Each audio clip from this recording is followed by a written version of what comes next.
Welcome to Democratic Television, a program of the Santa Clara County Democratic Party that brings insights, perspectives, and attitudes of our always thoughtful Democratic guests. Today I'm delighted to have Paul Fong as our guest. Paul Fong is a longtime leader in the community. You grew up in the area, not far from here. Tell us where you grew up, where you're from, where'd you go to school? Originally I was from Macau. I moved to Sunnyvale when I was a youngster, 3 years old, and been in the area since that time. I grew up in Sunnyvale. Yeah. Yeah, and moved to Cupertino as an adult about 20 years ago. And recently, a year ago, I moved to West San Jose. And that's my history. Well, that's I guess that's all there is to it. Not so quick, buddy. So I know that you grew up with a lot of progressive people in Sunnyvale, that you were active, an athlete, frankly, the star of your football team and everything. So let's hear a little bit more about the younger years. Well, I was very fortunate to meet some outstanding mentors, Asian Pacific Islander mentors, because I'm an Asian API member myself in the community. And so I met Paul Sakamoto when I was a freshman. And he taught Reverend Sakamoto. Yes. Yeah. The Superintendent Sakamoto. Yeah. Yeah. He taught me about multiculturalism. And then I met Mike Honda out in the hood. He came out in the hood. He was doing Peace Corps work at San Salvador. He thought he was still doing Peace Corps work when he returned. And he came out and I met him in the barrio, and he inspired me. I've been following his shoe steps ever since that time. So that goes back a little ways. Yeah, it does. High school years. So did that give you a sense when you were in high school, when you were that young, that public service might be for you? You know, I was the captain and the leader of the football team, varsity football team, and there I learned a lot about leadership, and I learned a lot about the community. It was a very diverse community. There were African Americans, Latinos, working class whites, and Asian Americans. Very few Asian Americans on the football team. I think there was only 2 of us. Oh. Yeah. It taught me a lot. It taught me about diversity, and I always wanted to carry that agenda, diversity. And when I got elected to the Foothill De Anza Community College District, that was the forefront of my agenda, as diversity across the institution.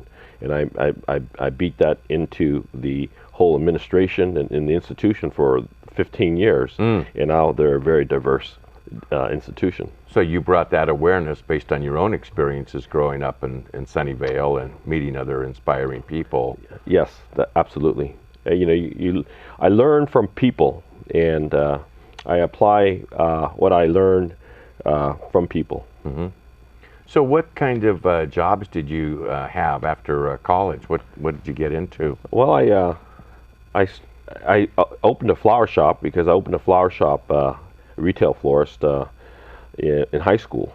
In high school, there was a flower stand, and there was a bottleneck traffic on North Mary Avenue, and we just put flowers out, and we started selling like hotcakes. And so I started retailing flowers. We grew up growing flowers. We were flower growers, but your family was. My family was, and we threw some flowers away. They're only a week old, and so it usually gets to the retail market in a week. And so I just took it out of the garbage can and started selling them, and they sold like hotcakes. And so I pursued the retail flower business, and then we sold the nursery, and I moved the florist to the other side of town, and it's called the Flower Cottage, and it's still there. It's still there. Oh, okay. And so you bring happiness to people every day. Yes, I do. I mean, it's a great job to deliver flowers, because they're all smiling and they're very appreciative of the deliveries. So that tells me you're a small businessman. You have empathy and understand what a business person has to go through to... Yep, I've been a small business person all my life, and it's part of my value system. I was recently endorsed by the California Small Business Association because of my small business background. Oh, well, that's a credential. That's important. What other kinds of early experiences did you have in the world of work? Well, when I was in college, I decided to sell real estate, because I made some real estate investments for the family, and they doubled and tripled during the early 70s and mid 70s. And so I got my real estate broker's license. Gee whiz. in the late 70s, and I started doing real estate. And of course, I ventured into development, construction, Oh, and I continued on with my real estate sales. wow. Yeah. But meanwhile, I know that you went down another road. You became a college professor. Yes. Well, I wanted to use my master's degree. I was in college for so long. I have 2 master's degrees. Oh, you do? Yeah, I do. I have a MPA from San Jose State and an MA in education from USF, University wow. of San Francisco. And so I just wanted to use what I studied in college. And so I started teaching Asian American Studies at De Anza College. And of course, they were going to eliminate the Intercultural Studies division the year I ran. I got elected, and I reinstated the Intercultural Studies division at that time. And it was a pretty interesting experience. So that is what you mean about how you broadened the horizons of the school board and therefore their mission and everything else. Yes, that's part of the reason I ran, because I wanted to institute diversity across the curriculum and across the institution. Mm-hmm. And I know you ended up as a professor at Evergreen College. Yes, when I ran for the board at Foothill De Anza, I had to resign my position because Yeah. it'd be a conflict of interest to Right. teach in the same board that you serve as a trustee. And so I went to Evergreen Valley College to teach. I taught the Introduction to Ethnic Studies course, and then in 1996, they opened up a position in political science, and I applied for that. I was teaching political science part-time too, and I got the job as a full-time political science professor. I think I was the first API, Asian Pacific Islander, full-time professor of political science in California at that time. Wow. Yeah, the APIs were not seen as American government instructors for some reason. Well, one of your passions has to bring APIs into the political mainstream, and you're considered one of the leaders in doing that. Another way of saying that is kind of the godfather of the API community, and that you want to make sure that we have good representation as our community reflects. Yeah. I was one of the founders of Asian Americans for Community Involvement. It's celebrating its 42nd or 3rd anniversary now, and it was a very interesting experience. It was social justice, it was inclusion, it was about inclusion, it's about getting Asian Pacific Islanders at the table, which we weren't at the table at that time. And so it was a very strong advocacy movement on my part and all those that I worked with, and we were very successful in starting ACI. Now it's about a $20 million per year organization beyond social justice. Yeah. But social justice is still part of its mission, but they do it through delivery of services. A lot of very important healthcare programs. Healthcare programs Yeah. and domestic violence programs. And, I mean, everything under the gamut, just about. Yeah. Yeah. So you helped found that organization 40-something years ago. Let's be honest, you were pretty young then. I was 21. I'm a senior citizen now. I'm 62. Oh. Yeah, so it's been part of my life. Yeah. I grew with the organization. I chair the honorary council now of ACI. We do the fundraising portion of ACI, and I still have an affinity with ACI, and I love what they do, and it's part of who I am. So I support that organization. Well, it's fabulous and run very well now by Michelle Liu, and another great community leader. Oh yeah, she's wonderful. She's great. I spotted her, and we hired her. Yeah. Yeah. Yeah. Good move, Paul. Thank you. So you went from being on the Foothill De Anza School Board, you decided to take another leap, and you ran for the state assembly. After being reelected to the school board 4 times, I figure I'd look for some other challenges. And I've done everything in the community college world. I served at the local level, the state level, and the national level on the boards of directors of organizations serving the community colleges, the ACCT, and the CCCT, California Community College Trustees Association. And I felt like I learned everything that I could about the community colleges. I wanted to learn how we got our funding even better. So I went to run for the state assembly, and I won in the primary, and then I won in the general election, and I've been serving in the state assembly. I'm on my last year, It's a 6-year term. I'm in my 6th year, and I'm termed out this year. And so now that I'm termed out, I'm still got the energy, and I want to continue to serve. And so I'm running for San Jose City Council. They've got a lot of challenges in the city. Yeah. That's the reason why I'm running. Yeah. If there wasn't any challenges, I probably would not have run. But there's a lot of challenges. I love challenges, and I'm a problem solver, and I think I could solve those problems in the city of San Jose. Well, and we'll talk about what some of those problems were. But before that, being in the state legislature, I think, would be a frustrating position. There's a lot of fighting, infighting, and serious funding gaps and all that. Well, when I first started in the state legislature, I already knew that we were in a structural budget deficit, but I didn't know we were $62 billion deficit. Yeah, that's serious. That's serious money. And so we were ready to go off the financial cliff. We had to do some serious cuts. And I ran on an education agenda, and the very first thing I did was I cut education by several $billion. It was just, we borrowed a couple of $1 billion from Prop 98, and we cut it about $1 billion and a half. And so it was a very trying time. It was very difficult times to cut the programs that you care so much about, because you had to balance the budget. Well, you didn't go to Sacramento to cut education, but you probably didn't have a lot of options. No, we didn't have much options. Everybody got some things cut from them. And so we had to balance the budget. We were preventing the state from going over the financial cliff. And I've been addressing the budget deficit for 4 years. And in the 5th year, last year, we've gotten into a surplus situation. And this year we have a huge surplus. We were able to even pay down on some debt, start a rainy day fund, and still have a surplus. It seems like that's also reduced some of the animosity between political parties and all that people are working a little bit more closely together. Well, because Republicans have no choice but to work together with the Democrats. Okay. Because we can approve a budget with a simple majority vote. And so they've resigned themselves to the fact that they have to work with us. Okay. And so that was a good thing on the budget, reducing it to 50% plus one. Yeah. Improving the budget. That was a very smart move. Yeah. And typical with what most other states in the nation do.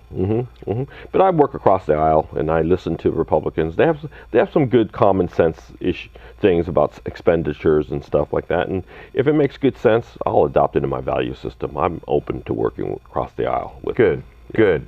We're going to take a break. When we come back, we got a lot of things to talk about in terms of the city of San Jose. We'll be right back with Paul Fong.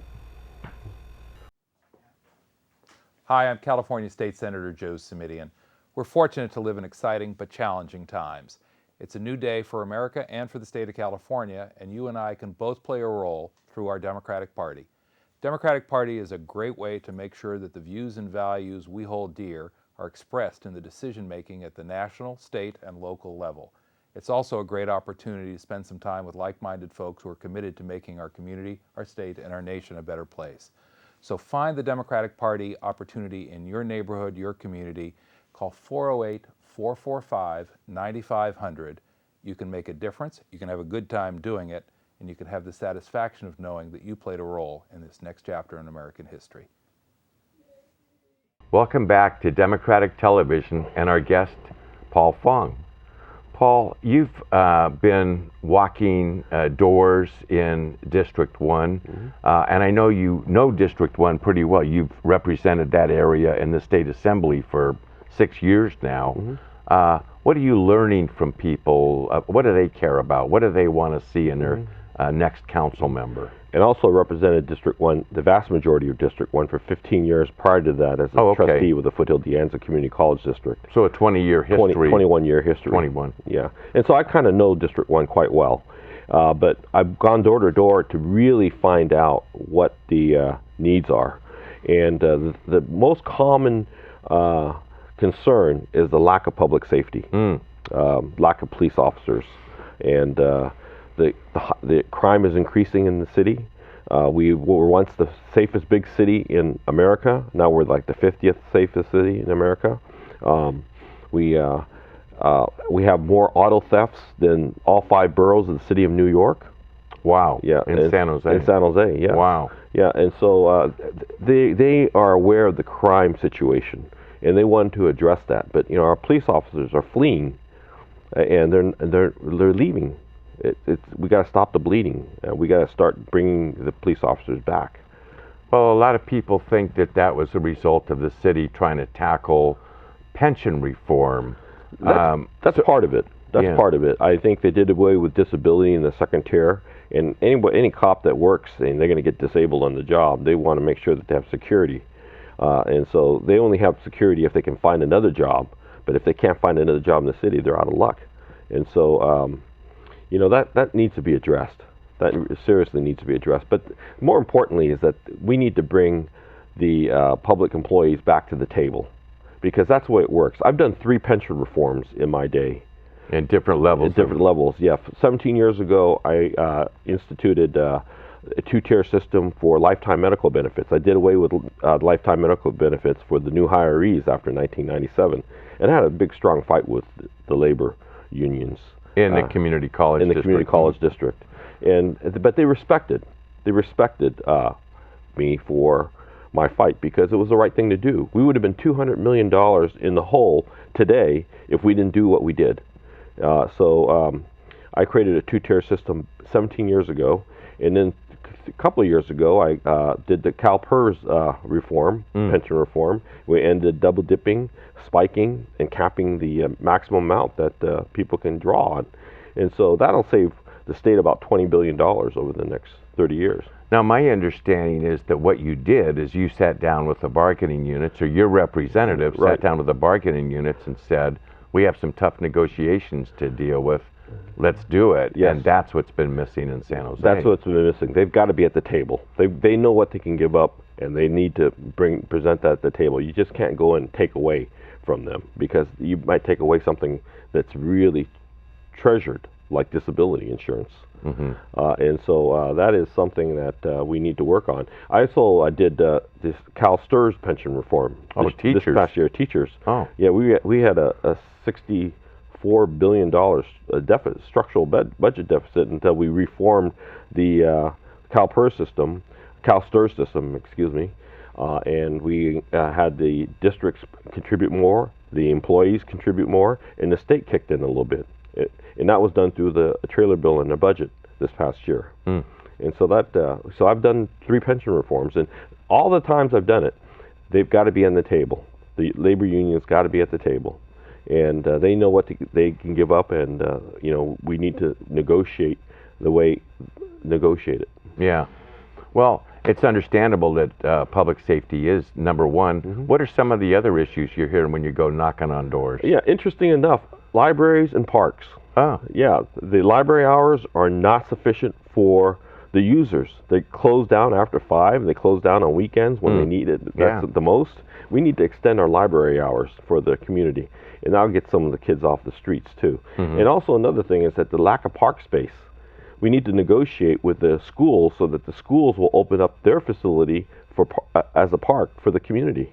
And we need to bring back the school liaison that the city had, that Ron Gonzalez started, and we need to bring that back so that we can open up the schools as parks. Those sound like legitimate things to do.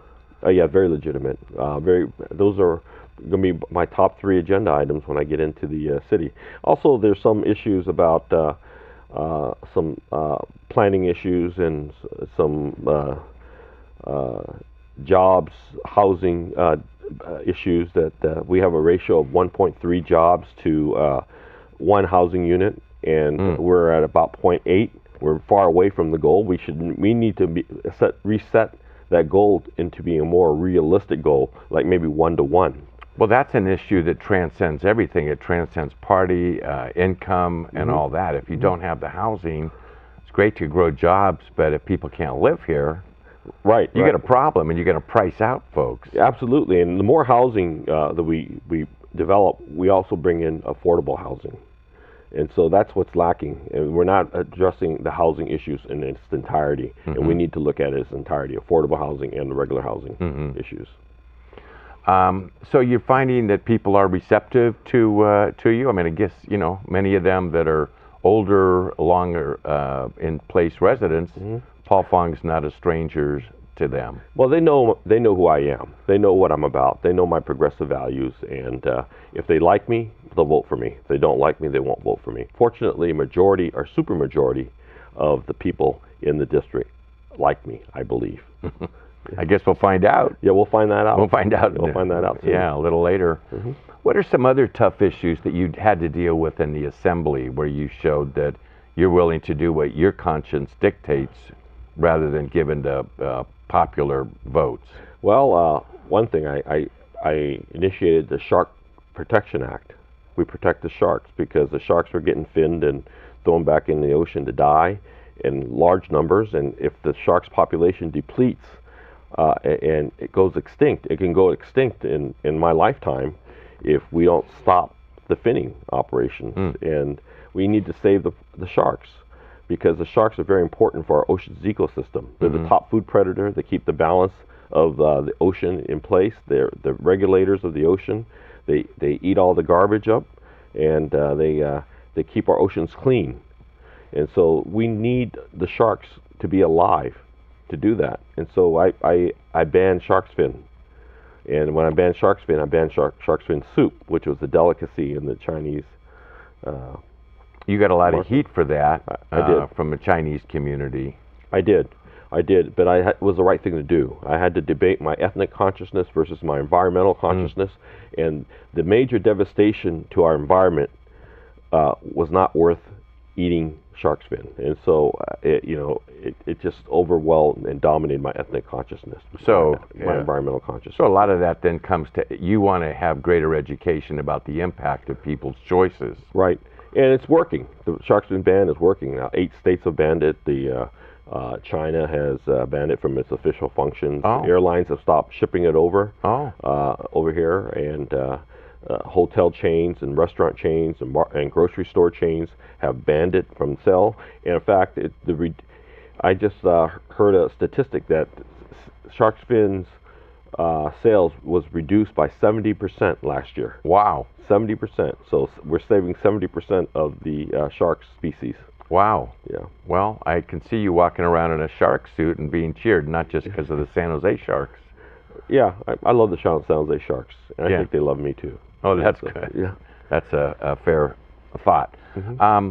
So what do you think you might be able to do for the schools? You know, people say, well, the council doesn't deal with school issues, but if you keep library hours open longer, you're really helping people in their education. Well, we need to keep our schools open longer too. I mean, that's what the liaison with the city can actually keep our after-school programs and also use the schools for a park. And so we need a school liaison to make those things happen. And that's something that the city used to have, but they got rid of it because of the budget problems. Right, exactly. I'm going to institute that. So the city does seem to be in greater financial health. There seems to be improvements. Of course, helping, quote, the business climate helps with that. You do have a business background. I do. I've been endorsed by the California Small Business Association because I've been a small business person all my life. I understand business. Yeah. And I serve on the Jobs, Economic Development, and Economy Committee, which promotes small businesses throughout the state. We passed the Go Biz, which is an executive branch position, which promotes big business and trade. And so we actually encourage business in the state of California through Go Biz and the Jobs, Economic Development, and our Economy Standing Committee in the Assembly, which I serve on. I was a founding member of it. Oh. So you were a community college trustee, and you thought you want to run for the assembly because you want to understand the funding process. Do you think that experience would serve you well on the San Jose City Council? Oh yes, absolutely. I know exactly where to cut and how to cut when times are bad, and I know how to spend it when times are good. And so I've seen both times in my 21 years experience, and every budget that I have approved have been balanced with a healthy reserve. In fact, this last budget that I approved was balanced with a healthy reserve, and we paid down on some debt as well. And so I'm very pleased with my budgeting experience in public office. So you know how to look for staff people too that are going to help do that behind the scenes work to come up with plans for you to either approve or disapprove or whatever. Yeah, I have great staff. I mean, if staffing is just about everything. I mean, if you don't have good staff, you don't have good policy. Yeah. And so you have to have good staff to make good policy. And so I've got great staff, and I've been very effective in making policies. I've passed over 50 bills in my 6 years there. And I'm not done yet. I'm still got about half a dozen bills to look at and pass. And I've done cutting edge bills like the Shark Protection Act, which was a global concern, and that initiated the awareness of saving our sharks and our ocean's ecosystem. You're a good man. Well, thank you very much. So if people want to get involved in your campaign, we have about a minute left. Do you have a website or some way they can go and learn more about Paul Fong? Yes, paulfongforcouncil.com. Yeah. paulfongforcouncil.com. They Okay. can go into my website and find out about what my campaign's all about. And do you have a need for volunteers? You have other people walking precincts besides you? Yeah, I do. I have a lot of people walking precincts and making phone calls for me, and I can use more.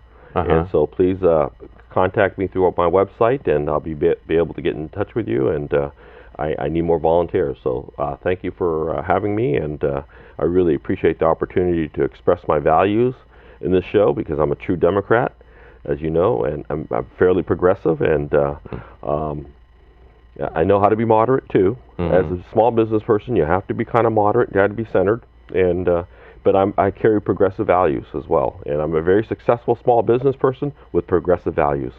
Well, Paul, you're a great guy, and I look forward to seeing your 4 years and then second 4 years on the San Jose City Council. Well, thank you very much, Steve, for having me. Great.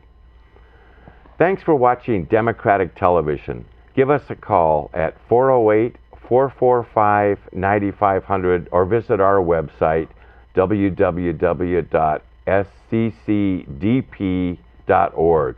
Help make a difference, and we'll see you on the campaign trail.